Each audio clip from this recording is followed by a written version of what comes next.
কত বছর বয়সে রোজা ফরজ হয়? রোজার ক্ষেত্রে কেউ যদি ভুল করে কিছু খেয়ে ফেলে তার কি রোজা কাজা হবে?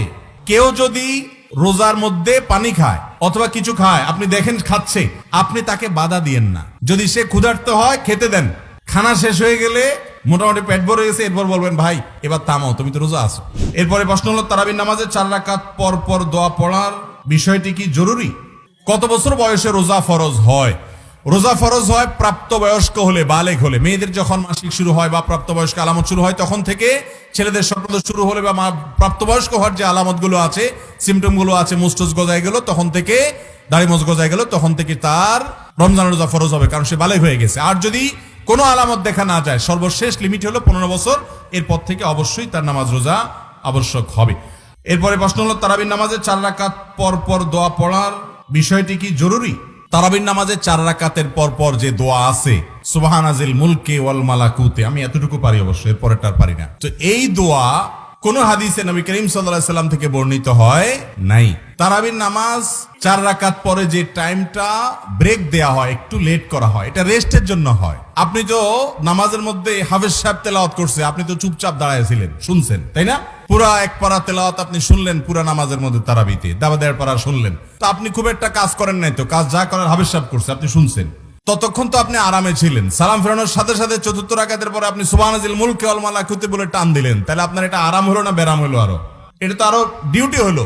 তো এই ডিউটি আসলে কোরআন হাদিস দ্বারা বর্ণিত নয়। আমাদের দেশে অনেক মানুষ এখনো তারাবির নামাজ পড়তে বললে বলে হুজুর এখনো দোয়া মুখস্থ হয়নি।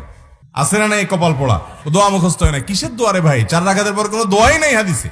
আপনি দোয়া মুখস্থ হয় না দেখে নামাজ পড়ছেন। 4 রাকাতের পরে গ্যাপ দিয়ে এই টাইমে একটু নাস্তা, একটু চা পানি, একটু রেস্ট, একটু উঠা বসা, কোমর ব্যথা দূর করা, ওযু লাগলে ওযু করা, এগুলোর জন্য এই গ্যাপটা দেয়া হয়েছে। কিন্তু আমরা ওইটাকে ওই সুবহানাজিল মুলকে পড়ার পেছনে লাগাই, যেটা কোনো হাদিসে বর্ণিত হয়নি। মনে রাখবেন, কোরআন এবং হাদিসে যদি কোনো আমল বর্ণিত না হয়, সেটাকে যদি আমরা আবশ্যক বা সিস্টেম বানিয়ে নেই, তাহলে সেটা বেদাত পর্যন্ত যেতে পারে। অতএব এই বিষয়ে আমাদেরকে সাবধান থাকতে হবে। এরপর প্রশ্ন হলো, রোজার ক্ষেত্রে কেউ যদি ভুল করে কিছু খেয়ে ফেলে তার কি রোজা কাজা হবে? রোজার মধ্যে একটা সুবিধা হলো যে কেউ যদি রোজা রেখে ভুলে কিছু খায় তার রোজার ভঙ্গ হবে না, কোনো কাজা করতে হবে না, রোজা যেমনি আছে এমনি থাকবে। ধরেন প্রথম রমজানের শুরুর দিকে এরকম হয় যে হঠাৎ করে পানি খেয়ে ফেলেছেন, বাদাম খেয়ে ফেলেছেন, কিছু একটা খেয়ে ফেলেছেন, আপনার মনে নাই যে রোজা রয়েছেন, তো এটার কারণে রোজা ভঙ্গ হবে না। বরং মাসআলা হলো, কেউ যদি রোজার মধ্যে পানি খায় অথবা কিছু খায়, আপনি দেখেন খাচ্ছে, আপনি তাকে বাধা দিয়েন না। যদি সে ক্ষুধার্ত হয় খেতে দেন। খানা শেষ হয়ে গেলে মোটামুটি পেট ভরে গেছে, এরপর বলবেন ভাই এবার থামাও, তুমি তো রোজা আছো।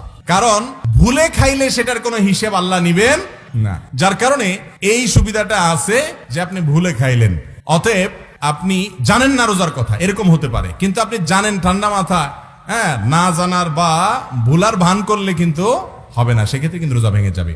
আমার বাচ্চারা নামাজ পড়ে কিন্তু কখনো কখনো 1-2 ওয়াক্ত মিস করে এবং নিয়মিত পড়ে না, বলতেই থাকি, তারপরও কি করা যায়? ভাইরা, বাচ্চাদেরকে নামাজে অভ্যস্ত করার জন্য নিজেরা নিয়মিত নামাজ পড়তে হবে এবং নামাজে একটা পরিবেশ, একটা সোসাইটি তাকে দিতে হবে যে আশপাশে মানুষ নামাজ পড়ে। কারণ বাচ্চারা দেখে দেখে শিখে, তারা যতটা শুনে শিখে তার চাইতে দেখে শিখে বেশি। এই জন্য পরিবেশ তাদেরকে ভালো দিতে হবে। আরেকটা বিষয় হলো, নামাজটা বাচ্চাদের উপরে বোঝা করবেন না। শরীয়ত তাদেরকে 7 বছর বয়স থেকে নামাজের নির্দেশ করতে বলেছে, 10 বছর থেকে শাসন করতে বলেছে। এর মানে এই না যে তার সাথে আপনি যুদ্ধ মারামারি করবেন, ধীরে ধীরে করেন। কোনোদিন তার অলসতা লাগছে তাকে ছেড়ে দেন, ছোট মানুষ অভ্যস্ত হবে আস্তে আস্তে ইনশাআল্লাহ।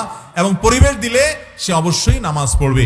এমন শিক্ষা প্রতিষ্ঠানে দিলে নামাজের নামগন্ধ নাই, ও তো এমনিই নষ্ট হবে, বিধায় তার জন্য পরিবেশের কোনো বিকল্প নাই। আল্লাহ তাআলা বোঝার তৌফিক দান করে এবং আমাদের বাচ্চাদেরকে নামাজি করা এটা আমাদের জন্য চ্যালেঞ্জের বিষয়। আল্লাহ কোরআনে বলেছেন, ওয়া'মুর আহলাকা বিস-সালাহ, তুমি তোমার পরিবারকে নামাজের নির্দেশ করো, ওয়াসতাবির আলাইহা, সেটার উপরে অটল থাকো। পরিবারকে নামাজের নির্দেশ করা আলাদা একটা কর্তব্য। লোকমান হাকিম তার সন্তানকে উপদেশ দিয়েছেন, তার মধ্যে থেকে একটা ছিল নামাজ নিয়মিত পড়া। অতএব বাবা মার কর্তব্য হলো সন্তানকে নির্দেশ দেওয়া, উপদেশ দেওয়া, অভ্যস্ত করা, পরিবেশ এবং সেরকম ভালো নামাজি বন্ধু বান্ধব তাকে দেওয়া।